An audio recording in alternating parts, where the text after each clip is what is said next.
ನಮಸ್ಕಾರಗಳು ಎಲ್ಲ ಮಾನ್ಯ ಪ್ರೇಕ್ಷಕರಿಗೆ.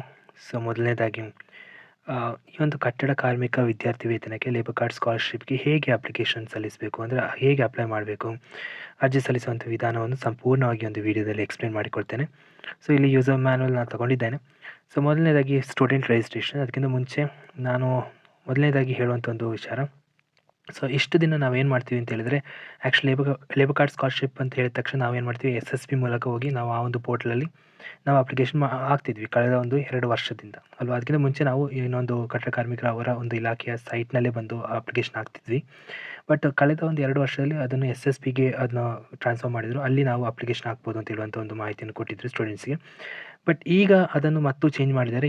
ಹೇಗೆ ಅಂತ ಹೇಳಿದರೆ, ಇಲ್ಲೊಂದು ಇ ಅಡ್ಮಿಟ್ ಕಾರ್ಡ್, ಅಂದರೆ ಕಟ್ಟಡ ಕಾರ್ಮಿಕ ಲೇಬರ್ ಕಾರ್ಡ್ ಸ್ಕಾಲರ್‌ಶಿಪ್‌ದು ಒಂದು ಸೈಟ್ ಏನಿದೆ, ಅಲ್ಲಿ ಹೋಗಿ ನಾವು ಒಂದು ಲೇಬರ್ ಇಲಾಖೆಯ ಒಂದು ಸೈಟಲ್ಲಿ ನಾವು ಇ ಕಾರ್ಡ್ ಅಂತ ಒಂದು ಜನ್ರೇಟ್ ಮಾಡ್ತೀವಿ. ಅಂದರೆ ಅದನ್ನು ಡೌನ್ಲೋಡ್ ಮಾಡ್ಕೊಳ್ತೇವೆ. ಬೇಸಿಕಲಿ ಇದೊಂದು ಅಪ್ಲಿಕೇಶನೇ.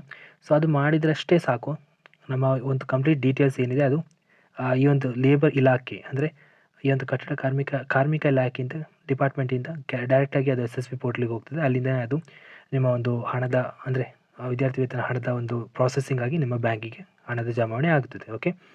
ಆ ಒಂದು ರೀತಿಯ ಒಂದು ಪ್ರೊಸೀಜರನ್ನು ಈ ಒಂದು ವರ್ಷದಿಂದ ಅವರು ತಗೊಂಡಿದ್ದಾರೆ.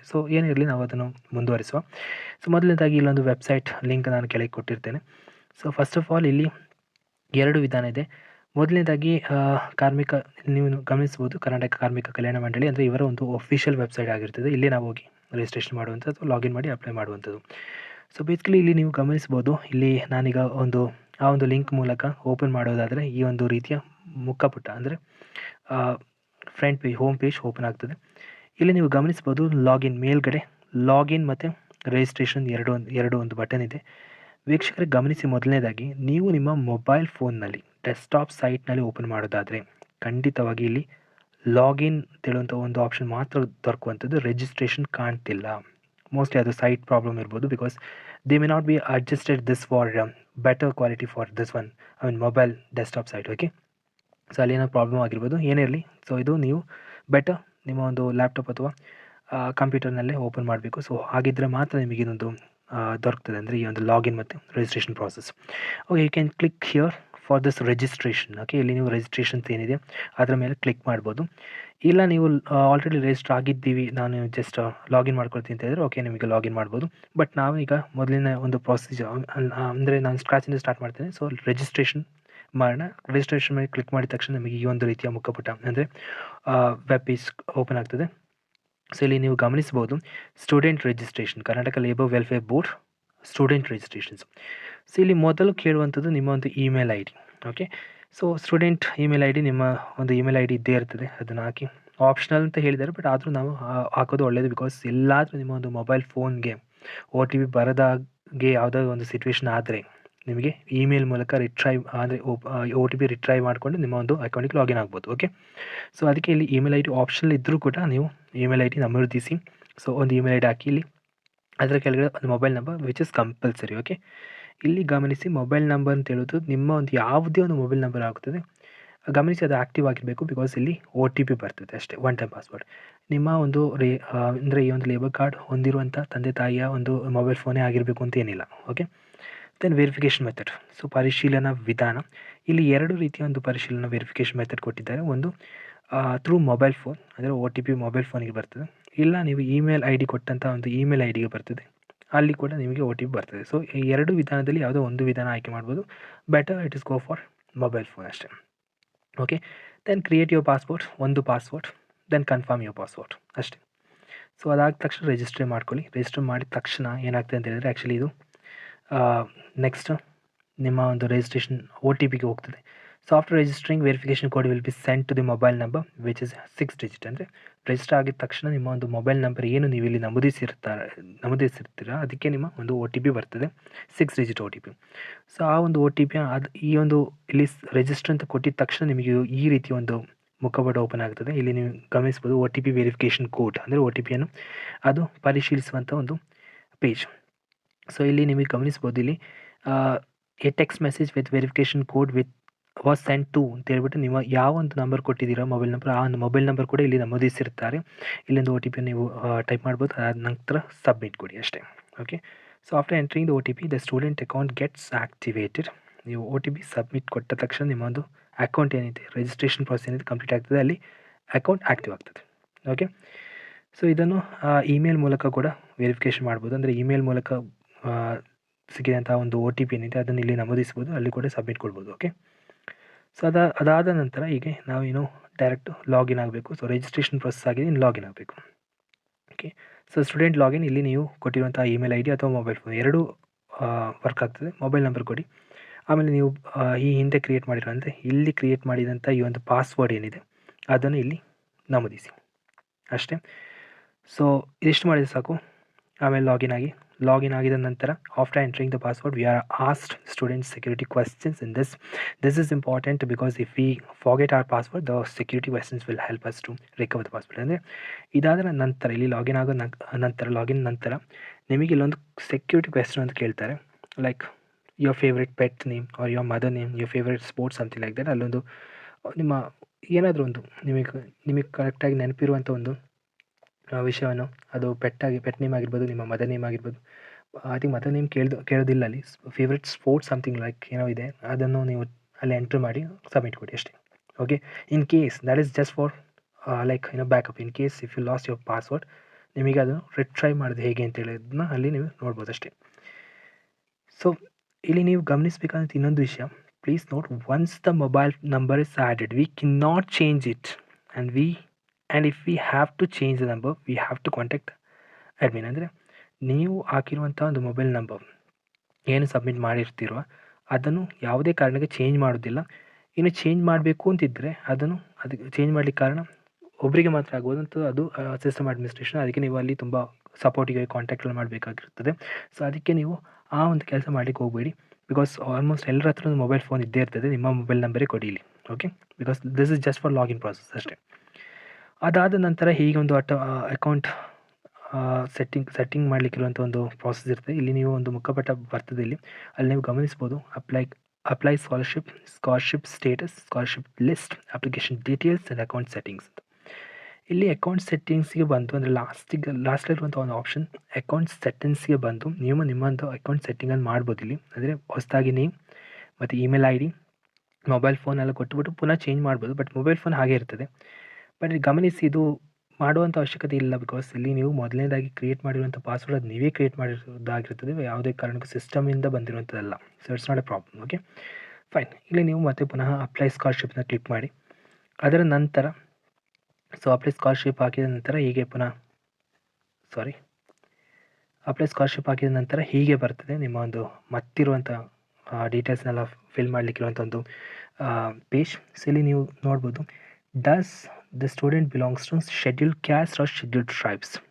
If so, xerox copy of the caste certificate obtained from tahsildar to be attached. ಅಂದರೆ ವಿದ್ಯಾರ್ಥಿಯು ಪರಿಶಿಷ್ಟ ಜಾತಿ ಅಥವಾ ಪರಿಶಿಷ್ಟ ಜಾತಿ ಪಂಗಡಗಳಿಗೆ ಸೇರಿದವರಾಗಿದ್ದರೆ, ಪರಿಶಿಷ್ಟ ಜಾತಿ ಮತ್ತು ಪರಿಶಿಷ್ಟ ಜಾತಿ ಪಂಗಡಕ್ಕೆ ಸೇರಿದವರು ಅಂತ ಹೇಳುವಂಥ ಒಂದು ಕ್ಯಾಸ್ಟ್ ಸರ್ಟಿಫಿಕೇಟ್ ಏನಿದೆ ಅದನ್ನು ತಹಸೀಲ್ದಾರ್ ಕಡೆಯಿಂದ ಬಂದಿರುವಂಥ ಒಂದು, ಅಂದರೆ ನಿಮ್ಮ ತಾಲೂಕು ಕಚೇರಿಯಿಂದ ಸಿಕ್ಕಿರುವಂಥ ಒಂದು ಸರ್ಟಿಫಿಕೇಟ್ ಏನಿದೆ ಅದನ್ನು ನಮೂದಿಸಬೇಕಾಗುತ್ತದೆ. ಓಕೆ, ಸೊ ಇಲ್ಲ ಅಂತ ಹೇಳಿದರೆ ಇಲ್ಲಿ ನೋ ಮತ್ತು ಎಸ್ ಅಂತ ಎರಡು ಆಪ್ಷನ್ ಇದೆ. ನೋ ಅಂತ ಹೇಳಿದರೆ ನೋ ಹಾಕಿ. Okay, select your category, general ಇದ್ದರೆ ಜನರಲ್ ಹಾಕಿ ಅಥವಾ OBC ಇದ್ದರೆ OBC ಹಾಕಿ ಅಷ್ಟೇ. ಅದರ ನಂತರ enter your previous year class and marks. ಇಲ್ಲಿ ಪ್ರೀವಿಯಸ್ ಸ್ಟ್ಯಾಂಡರ್ಡ್ ಎಷ್ಟು ಮತ್ತು ಮಾರ್ಕ್ಸ್ ಎಷ್ಟು ಇನ್ ಪರ್ಸೆಂಟೇಜ್. ಅದರ ನಂತರ ಒಂದು attach your marks card copy ಅಷ್ಟೇ. ಪ್ರೀವಿಯಸ್ ಇಯರ್ ಅಂತ ಹೇಳುವಾಗ ಇಲ್ಲಿ ನೀವು ಗಮನಿಸಬೇಕು, ನಿಮ್ಮ ಒಂದು ನೀವು ಸ್ನಾತಕೋತ್ತರ ಪದವೀಧರರಾಗಿದ್ದಾರೆ, ಅಲ್ಲಿ ಈಗ ನೀವು ಈಗ MCOM ಫಸ್ಟ್ ಇಯರ್ ಅಥವಾ ಸೆಕೆಂಡ್ ಇಯರ್ ಓದ್ತಿದ್ದೀರಿ ಅಂತ ಹೇಳಿದರೆ, ಅಥವಾ BCOM first year second year ಓದ್ತಿದ್ದೀರಿ ಅಂತ ಹೇಳಿದರೆ, ಆ್ಯಕ್ಚುಲಿ ನೀವು ಪ್ರೀವಿಯಸ್ ಎರಡು ಸೆಮ್ಮದು ಅಂದರೆ ಪ್ರೀವಿಯಸ್ ಇಯರ್ ಅಂತ ಹೇಳುವಾಗ 2 ಸೆಮ್ಮದು ಮಾರ್ಕ್ಸ್ ಕಾರ್ಡನ್ನು ಒಂದೇ PDF ಅಲ್ಲಿ ಅದನ್ನು 2 ಮಾರ್ಕ್ಸ್ ಕಾರ್ಡನ್ನು ಸ್ಕ್ಯಾನ್ ಮಾಡಿ ಇಲ್ಲಿ ಒಂದು ಫೈಲಲ್ಲಿ ಅಟ್ಯಾಚ್ ಮಾಡಿ ಅಷ್ಟೇ. ಓಕೆ, ಅದರ ನಂತರ ಇಲ್ಲಿ enter student Aadhaar card number attach xerox copy ಅಂತ ಕೇಳಿದ್ದಾರೆ. ಇಲ್ಲಿ ನಿಮ್ಮ ಆಧಾರ್ ಕಾರ್ಡ್ ಸಂಖ್ಯೆಯನ್ನು ನಮೂದಿಸಿ ಅದರ ನಂತರ ಆ ಒಂದು ಫೈಲನ್ನು PDF ಮಾಡಿ ಅದನ್ನು ಅಪ್ಲೋಡ್ ಮಾಡಿ ಅಷ್ಟೇ. ಓಕೆ, ಅದರ ನಂತರ next step is verification of caste whether the student belongs to SC or ST. ಅದು ಓಕೆ, ಆಲ್ರೆಡಿ ಹೇಳಿರುವಂಥದ್ದು. ಸೊ ಇದರ ನಂತರ ಇನ್ನೊಂದು ಮುಖ್ಯವಾಗಿರುವಂಥದ್ದು ನಿಮ್ಮ ತಂದೆ ತಾಯಿ ಅವರ ಒಂದು ಆಧಾರ್ ಕಾರ್ಡ್ ಮತ್ತು ಆ ಒಂದು ಫೈಲ್ ಏನಿದೆ ಅದನ್ನು ಕೂಡ ಇಲ್ಲಿ ಅಪ್ಲೋಡ್ ಮಾಡಬೇಕಾಗ್ತದೆ. ಸೊ ಅದನ್ನು ಇಲ್ಲಿ ನಮೂದಿಸಿ ಅದರ ನಂತರ ಒಂದು ಫೈಲ್ ಅಪ್ಲೋಡ್ ಮಾಡಿ. ಸೊ ಇಲ್ಲಿ ಫೈಲ್ ಯಾವುದೆಲ್ಲ ಫಾರ್ಮೆಟ್ಲಿ ಆಗ್ತದೆ ಅಂತ ಹೇಳಿದರೆ, it is possible P D F ಇದ್ರೂ ಆಗ್ತದೆ, JPG ಆಗ್ತದೆ, PNG ಕೂಡ ಆಗ್ತದೆ. ಬಟ್ ರಿಮೆಂಬರ್, ಯಾವುದೇ ಒಂದು file size it should not exit 512 KB, ಅಂದರೆ ಅರ್ಧ MBಗಿಂತ ಜಾಸ್ತಿ ಆಗಬಾರ್ದು ಅಷ್ಟೇ. ಓಕೆ. ಅದರ ನಂತರ ಮುಖ್ಯವಾಗಿ ಇನ್ನೊಂದು ಸ್ಟೂಡೆಂಟ್ ಬ್ಯಾಂಕ್ ಡೀಟೇಲ್ಸ್. ಓಕೆ, ವಿದ್ಯಾರ್ಥಿಯ ಬ್ಯಾಂಕ್ ವಿವರಗಳು, ಬಳಕೆದಾರರ ಹೆಸರು, ಬ್ಯಾಂಕ್ದ IFSC ಕೋಡ್, ಅಕೌಂಟ್ ನಂಬರ್ ಇದೆಲ್ಲ ಕರೆಕ್ಟಾಗಿ ನಮೂದಿಸಿ. ಅದರ ನಂತರ ನಿಮ್ಮ ಪಾಸ್ಬುಕ್ ಮೊದಲ ಪುಟವನ್ನು ಸ್ಕ್ಯಾನ್ ಮಾಡಿ ಅದನ್ನು ಕೂಡ PDF ಫೈಲಲ್ಲಿ ಅಪ್ಲೋಡ್ ಮಾಡಿ ಅಷ್ಟೇ. ಇದೆಲ್ಲ ಆ್ಯಸ್ ಯೂಶ್ವಲ್ ಎಲ್ಲ ಕಡೆ ಮಾಡುವಂಥದ್ದು. ಇದರ ನಂತರ ಇಲ್ಲಿ ಇನ್ನೊಂದು ಮುಖ್ಯವಾದಂಥ ಮಾಹಿತಿಯನ್ನು ಕೇಳುವಂಥದ್ದು ಅಂದರೆ ಇಂಡಸ್ಟ್ರಿ ಡೀಟೇಲ್ಸ್, ಉದ್ಯಮದ ವಿವರಗಳು. ಅಂದರೆ ನಿಮ್ಮ ತಂದೆ ತಾಯಿಯಲ್ಲಿ ಯಾರು ಈ ಒಂದು ಲೇಬರ್ ಕಾರ್ಡ್ ಹೊಂದಿರುವರೋ ಅವರ ಒಂದು ಮಾಹಿತಿಯನ್ನು ಕೇಳುವಂಥದ್ದು. ಸೊ ಇಲ್ಲಿ ಫಾದರ್ ಇದ್ದರೆ ಫಾದರ್ ಅಂತ ಹಾಕಿ, ಇಲ್ಲ ಮದರ್ ಇದ್ದರೆ ಮದರ್ ಅಂತ ಹಾಕಿ. ಆಮೇಲೆ ಅವರ ಒಂದು ಎಷ್ಟು ಡೀಟೇಲ್ಸ್ ಕೇಳುವಂಥದ್ದು. ಸೊ ಮಂತ್ಲಿ ಸ್ಯಾಲ್ರಿ ಮತ್ತು ಪಿನ್ ಕೋಡ್, ತಾಲೂಕು ಎಲ್ಲಿ ಕೆಲಸ ಮಾಡುವಂಥದ್ದು, ಅದು ಯಾವ ಡಿಸ್ಟ್ರಿಕ್, ಮತ್ತು ಪ್ರೆಸೆಂಟ್ ಅಂದರೆ ಪೇರೆಂಟದ್ದು ಪ್ರೆಸೆಂಟ್ ಇಂಡಸ್ಟ್ರಿ ನೇಮ್ ಯಾವ ಒಂದು ಇಲಾಖೆಯಲ್ಲಿ ಬರ್ತದೆ, ಅಂದರೆ ಕಟ್ಟಡ ಕನ್ಸ್ಟ್ರಕ್ಷನ್ ಯಾವುದೊಂದು ಕಂಪನಿ ಇದೆ ಅದರ ಕೆಳಗೆ ಯಾವುದು ಅದನ್ನು ಬರಿಬೋದು. ಅಥವಾ ಏನೂ ಇಲ್ಲ ಅಂತ ಹೇಳಿದರೆ ಜಸ್ಟ್ ಅದರ್ಸ್ ಅಥವಾ ಡೈಲಿ ವೇಜ್ ಅಂತ ಹಾಕಿ ಅಷ್ಟೇ ಸಾಕು. ಓಕೆ, ಅಪ್ಲೈ ಕೊಡಿ. ಸೊ ಇದರ ನಂತರ ಇನ್ನು ಬರುವಂಥದ್ದು, ಸೊ ಇಲ್ಲಿ ನೀವು ಗಮನಿಸ್ಬೋದು ಸ್ಕಾಲರ್ಶಿಪ್ ಸ್ಟೇಟಸ್. ಇದರ ನಂತರ ನೀವು ಸ್ಕಾಲರ್ಶಿಪ್ ಸ್ಟೇಟಸ್ಗೆ ಹೋಗೋದಾದರೆ ಇಲ್ಲಿ 4 ಬಟನ್ ಕಾಣುವಂಥದ್ದು. ಆ್ಯಂಡ್ ಇದು 4 ಹಂತಗಳು, 4 ಲೆವೆಲ್ಸ್. ಅದರಲ್ಲಿ ಮೊದಲನೇ ಲೆವೆಲ್ ಅಪ್ಲಿಕೇಶನ್ ಸಬ್ಮಿಟೆಡ್, ನಾವು institutions, industry and government. Okay, ಇಲ್ಲಿ ಪೆಂಡಿಂಗ್ ಅಂತ ಇರುವಂಥದ್ದು. ಸೊ ಇಲ್ಲಿ ಈಗ ನೀವು ಇನ್ಸ್ಟಿಟ್ಯೂಷನ್ಗೆ ಬರೋದಾದರೆ, institution will check whether all details are correct or not. Okay, so ಇಲ್ಲಿ ಅದಕ್ಕಿಂತಲೂ ಮುಂಚೆ ನೀವು ನಿಮ್ಮ ಒಂದು ಅಪ್ಲಿಕೇಶನ್ ಡೀಟೇಲ್ಸ್ಗೆ ಹೋಗಿ ನೀವು ಕೊಟ್ಟಿರುವಂಥ ಎಲ್ಲ ಇನ್ಫಾರ್ಮೇಷನ್ ಕರೆಕ್ಟ್ ಇದೆ ಅಂತ ಒಮ್ಮೆ ನೋಡ್ಕೊಳ್ಳಿ. ಓಕೆ, ಚೆಕ್ ಮಾಡ್ಕೊಳ್ಳಿ. Okay, with specially focusing on all the details with respect to your bank details. ಅಂದರೆ ಬ್ಯಾಂಕ್ ಡೀಟೇಲ್ಸ್, ನಿಮ್ಮ ಆಧಾರ್ ಕಾರ್ಡ್, ನಿಮ್ಮ ತಂದೆ ತಾಯಿ ಆಧಾರ್ ಕಾರ್ಡ್ ಎಲ್ಲ ಕರೆಕ್ಟಾಗಿದೆ ಅಂತ ಒಮ್ಮೆ ನೋಡ್ಕೊಳ್ಳಿ. ಓಕೆ, ಸೊ ಅದು ಮುಖ್ಯವಾಗಿರುವಂಥದ್ದು. ಮತ್ತು ಇಂಡಸ್ಟ್ರಿ ಲೆಟರ್ಸ್, ಇನ್ಫ್ಯಾಕ್ಟ್ ಇದು ಇಂಡಸ್ಟ್ರಿ ಇಲ್ಲಿ ನಾನು ಆಲ್ರೆಡಿ ಹೇಳಿದೆ. ಈಗ ನಿಮ್ಮ ತಂದೆ ತಾಯಿ ಯಾರು ಕೂಡ ಯಾವುದೋ ಒಂದು ಅಂದರೆ ಕಟ್ಟಡ ಕನ್ಸ್ಟ್ರಕ್ಷನ್ ಕಂಪನಿ ಕೆಳಗಿನ ಸ್ಥಳದಲ್ಲಿ ಕೂಡ ಕೆಲಸ ಮಾಡ್ತಿಲ್ಲ, ಒಂದು ನಿಖರವಾದ ನೇಮ್ ಇಲ್ಲ ಅಂತ ಹೇಳಿದರೆ it's not a problem. Others ಅಂತ ಕೊಟ್ಟಿದ್ರೆ ಈ ಒಂದು ಇಂಡಸ್ಟ್ರಿ ಲೆಟರ್ಸ್ ಎಲ್ಲ ಅಲ್ಲಿ ಬೇಕಾಗಿರುವಂಥ ಅವಶ್ಯಕತೆ ಇಲ್ಲ. Okay, fine. ಬಟ್ ಆದರೂ ಇನ್ನು ಕೆಲವೊಂದು ಡೀಟೇಲ್ಸ್ ಅಂದರೆ ನಿಮ್ಮ ತಂದೆದು ಅಥವಾ ತಾಯಿದು ಯಾರು ಒಂದು ಲೇಬರ್ ಕಾರ್ಡ್ ಹೊಂದಿರುವರೋ ಅವರ ಒಂದು ಡೀಟೇಲ್ಸ್ ಇಲ್ಲಿ ಡಿಸ್ಪ್ಲೇ ಆಗ್ತದೆ. ಓಕೆ, ಅದನ್ನು ಒಮ್ಮೆ ಚೆಕ್ ಮಾಡ್ಕೊಳ್ಳಿಕ್ಕೆ with Aadhaar card details and bank details. Okay, so ಅದರ ನಂತರ ಇಲ್ಲಿ ಪುನಃ ಸ್ಕಾಲರ್ಶಿಪ್ ಅಪ್ಲಿಕೇಶನ್ ಡೀಟೇಲ್ಸ್ಗೆ ಬಂದರೆ ನೀವು ನೋಡ್ಬೋದು ಇಲ್ಲಿ application submitted, institution it is still pending, industry still pending and government it's still pending. So ಇಲ್ಲಿ ಈ 2 ಮತ್ತು 3 ಮತ್ತು 4ನೇ ಹಂತ ಇದು ತದನಂತರ ಒಂದು ಪ್ರಕ್ರಿಯೆ ಆಗಿರ್ತದೆ. ಇದು ನಿಮ್ಮ ಕಡೆಯಿಂದ ಯಾವುದೇ ಒಂದು ರೀತಿಯ ಇನ್ನೊಂದು ಸಬ್ಮಿಷನ್ ಅಥವಾ ಯಾವುದೇ ಒಂದು ರೀತಿಯಲ್ಲಿ ಮಾಹಿತಿಗಳನ್ನು ಕೊಡುವಂಥ ಅವಶ್ಯಕತೆ ಇಲ್ಲಿ ಇಲ್ಲ. ಓಕೆ, ಸೊ ಇದರ ನಂತರ ಅಪ್ಲಿಕೇಶನ್ ಡೀಟೇಲ್ಸ್ ಪುನಃ ಒಮ್ಮೆ ಚೆಕ್ ಮಾಡ್ಕೊಳ್ಳಿ. ಅದರ ನಂತರ ಕನ್ಫರ್ಮ್ ರಿಪೋರ್ಟ್, ಇನ್ಸ್ಟಿಟ್ಯೂಷನ್ ಕನ್ಫರ್ಮೇಷನ್ಸ್ ರಿಪೋರ್ಟ್, ಆಮೇಲೆ ಇಂಡಸ್ಟ್ರಿ ಕನ್ಫರ್ಮೇಷನ್ ರಿಪೋರ್ಟ್ ಅಲ್ಲಿ ಬರ್ತದೆ. ಅದು ಒಂದಿಷ್ಟು ದಿನಗಳ ನಂತರ ಅಲ್ಲಿ ಬರ್ತದೆ, ಚೆಕ್ ಮಾಡಿ ಆದ ನಂತರ. ಸೊ ಅದಾದ ನಂತರ ನೀವು ಇಲ್ಲಿ ಗಮನಿಸ್ಬೋದು ಪುನಃ ನಿಮಗೆ ಇಲ್ಲಿ ಸ್ಕಾಲರ್ಶಿಪ್ ಸ್ಟೇಟಸ್ಗೆ ಹೋಗೋದಾದರೆ ಇಲ್ಲಿ ನೀವು ನೋಡ್ಬೋದು application submitted, institutions approved, industry ಕಡೆಯಿಂದ ಅಪ್ರೂವ್ಡ್ ಆಗಿದೆ, ಗೌರ್ಮೆಂಟ್ ಕಡೆಯಿಂದ ಅಪ್ರೂವ್ಡ್ ಆಗಿದೆ. ಸೊ ಗೌರ್ಮೆಂಟ್ ಕಡೆಯಿಂದ ಅಪ್ರೂವ್ ಆಗೋದು ಇದು ಈ ಮೊದಲ 3 ಹಂತ ಆದ ನಂತರ ಗೌರ್ಮೆಂಟ್ ಕಡೆಯಿಂದ ಅಪ್ರೂವ್ ಆಗಲಿಕ್ಕೆ ಇನ್ನೊಂದು 2-3 ತಿಂಗಳೇ ತಗೊಳ್ಬೋದು, ಗೊತ್ತಿಲ್ಲ ನಮಗೆ. ಬಿಕಾಸ್ ಕಳೆದ ಸಾಲ ನಮಗೆ ಗಮನಿಸ್ಬೋದು ಒಂದು 4-5 ತಿಂಗಳಾದರೂ ಕೂಡ ಅದು ಅಪ್ರೂವ್ ಆಗಿರಲಿಲ್ಲ. ಬಟ್ ಫೈನ್, ಇಲ್ಲಿ ಮೊದಲ 3 ಲೆವೆಲ್ ಆದ ನಂತರ ಮೊದಲ ಲೆವೆಲ್ ಅಪ್ಲಿಕೇಶನ್ ಲೆವೆಲ್ ನೀವೇ ಮಾಡುವಂಥದ್ದು. ಅದರ ನಂತರ ಇಂಡಸ್ಟ್ರಿ ಮತ್ತು ಇನ್ಸ್ಟಿಟ್ಯೂಷನ್ಸ್ ನಿಮ್ಮ ಕಾಲೇಜ್ ಅಥವಾ ಸ್ಕೂಲ್ ಕಡೆಯಿಂದ, ಮತ್ತು ಇಂಡಸ್ಟ್ರಿ ನಿಮ್ಮ ತಂದೆ ತಾಯಿ ಕೆಲಸ ಮಾಡುವಂಥ ಒಂದು ಇಲಾಖೆ ಕಡೆಯಿಂದ, ಅಂದರೆ ಕೆಳಗಿನ ಸ್ತರ ಆದರೂ ಕೂಡ ಅಲ್ಲಿಂದ ಯಾವುದೇ ಒಂದು ನೇಮ್ ಇದ್ದರೂ ಕೂಡ, ಅಂದರೆ ಕನ್ಸ್ಟ್ರಕ್ಷನ್ ಕಂಪನಿ ಇದ್ದರೆ ಆ ಒಂದು ಕನ್ಸ್ಟ್ರಕ್ಷನ್ ಕಂಪನಿ ಕಡೆಯಿಂದ, ಇಲ್ಲದಿದ್ದರೆ ಅದರ್ಸ್ ಹಾಕಿದರೂ ಪರವಾಗಿಲ್ಲ, ಅದೊಂದು ಆಫೀಸ್ ಕಡೆಯಿಂದಲೇ ಅದು ವೆರಿಫಿಕೇಷನ್ ಆಗೋಕ್ಕೆಲ್ಲ ಅದು ಓಕೆ ಆಗ್ತದೆ, ಅಪ್ರೂವ್ ಆಗ್ತದೆ.